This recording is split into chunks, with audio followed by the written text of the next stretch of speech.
video, we will identify whether or not an expression is a difference of two squares, and we will factor the difference of two squares completely. So first, let us tell whether the following number is a perfect square or not. So, identify muna natin kung itong mga numbers ba na to ay perfect square. Ano nga ba pag sinabing perfect square? Ito yung mga product ng mga number na minultiply mo by itself. Okay, let's start. 25. This is a perfect square because 5 times 5. 75. This is not a perfect square. 81, this is a perfect square because of 9 times 9. 40, this is not a perfect square. 144, this is a perfect square because of 12 times 12. And then 60, this is not a perfect square. 7, 100, because of 10 times 10, it is a perfect square. 64, this is also a perfect square because of 8 times 8. 88, this is not a perfect square. And 121, this is a perfect square because of 11 times 11. Okay, next, let us try to rewrite each perfect squares in exponential form or notation. So, meron akong mga perfect squares ngayon i-rewrite natin siya into exponential form. Paano ba natin siya isusulat ng merong exponent? Okay. So, since 25 is 5 times 5, so we can rewrite this as 5 squared. Okay, kailangan natin to para sa difference of two squares. So, dapat alam natin kung ano ang square root niya. So, the square root of 25 is 5. That's why it's 5 squared. Next. Since this is 9 times 9, the square root of 81 is 9, so 9 squared. 144, the square root of 144 is 12, so that is 12 squared. The square root of 100 is 10, so that is 10 squared. 64 is 8 times 8, so 8 squared.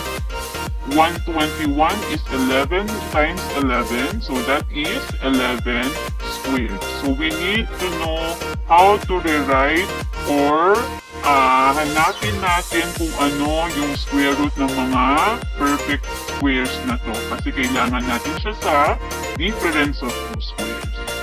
Okay, what is difference of two squares? If x and y are real numbers, variables, or algebraic expressions, then we will have x squared minus y squared.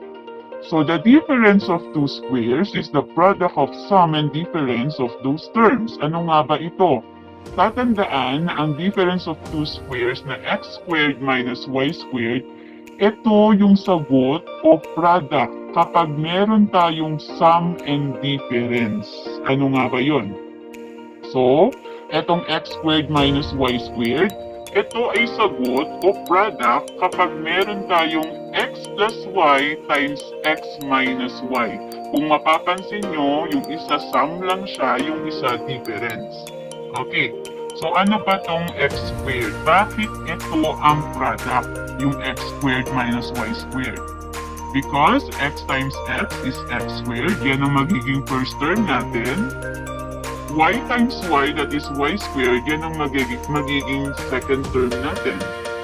Now, bakit difference? Because it is sum and difference. So, positive times negative, that is negative. Kaya dun sa x squared minus y squared, minus siya.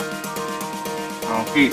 Now, itong x plus y at x minus y, ito yung tinatawag nating factored form. So, since ang gagawin natin ngayon ay magpa-factoring, given ang difference of two squares, ito lang ang kailangan natin tandaan. So again, para makapag-factor tayo, dapat nasa ayos siya ng x squared minus y squared. Let's have an example. If we have 9x squared minus 100, since 9 is a perfect square and 100, so we can factor this 2. So we will have, let us first rewrite as the difference of two squares. So, kagaya ng ginawa natin kanina, ano ang perfect square ni 9? We have 3, and then x squared, that is x. Ano ang square root ni 100? That is 10. Okay. And then, we will just copy the first and second term. So, our first term, yun ang ilalagay natin dun sa dalawang binomial. So, since nakuha natin si 3x, yun ang ilalagay natin dun sa sum and difference. And then, 10 for our second term. And then, do not forget the plus and minus. Dapat sum and difference siya. So, we will now have the factored form, which is 3x plus 10 times 3x minus 10. Another example. 4x squared minus 81. Rewrite as difference of two squares. So we have, ano ilalagay natin dyan? Ano ang square root ni 4? That is 2x. Since meron tayong x squared, so lalagyan natin ng x. And then ano ang square root ni 81? That is 9. Okay, so we will now copy the first and second term. So your first term and your second term, so we now have 2x plus 9 and 2x minus 9. Don't forget the sum and difference. So we now have the factored form of 2x plus 9 times 2x minus 9. It's so easy. Next, 81m squared minus 4n raised to 4 p raised to 6. So we will rewrite this first as the difference of two squares. So what is the square root of 81? That is 9. And then since may m squared tayo, so we will write m. What is the square root of 4? That is 2. Now, bakit siya n raised to 2? Because 2 times 2 is raised to 4. Okay? And then 3 times 2, that is p raised to 6. That's why it's n raised to 2, p raised to 3. Take note of your exponent. Okay. So let us now copy the first and second term. Our first term will be 9m. Our second term will be 2n raised to 2, p raised to 3. So you will just copy. Don't forget the sum and difference. So our factored form is 9m plus 2n raised to 2, p raised to 3 times 9m minus 2n raised to 2, p raised to 3. It's always the sum and difference. Next, I have here negative 49x raised to 8 plus 25. So, sabi nga natin, dapat naka-difference of two squares muna. But as you can see, ang nakalagay dito ay plus. So, it's not the difference of two squares. So, rewrite muna natin siya as difference of two squares. Therefore, we will have 25 minus 49x raised to 8. Nire-arrange lang natin siya. So, nilipat lang natin si 25 and negative 49. So, we now have the difference of two squares. Take note ha, dapat minus siya bago tayo mag-factor.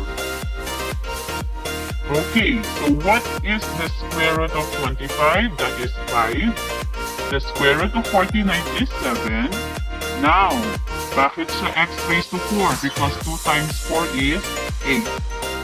So, let's now copy the first and second term. We have, what is our first term? 5. What is our second term? We have 7x raised to 4. So, we now have the factored form of 5 plus 7x raised to 4 times 5 minus 7x raised to 4. Take note of the sum and difference. Thank you for watching this video. I hope you learned something.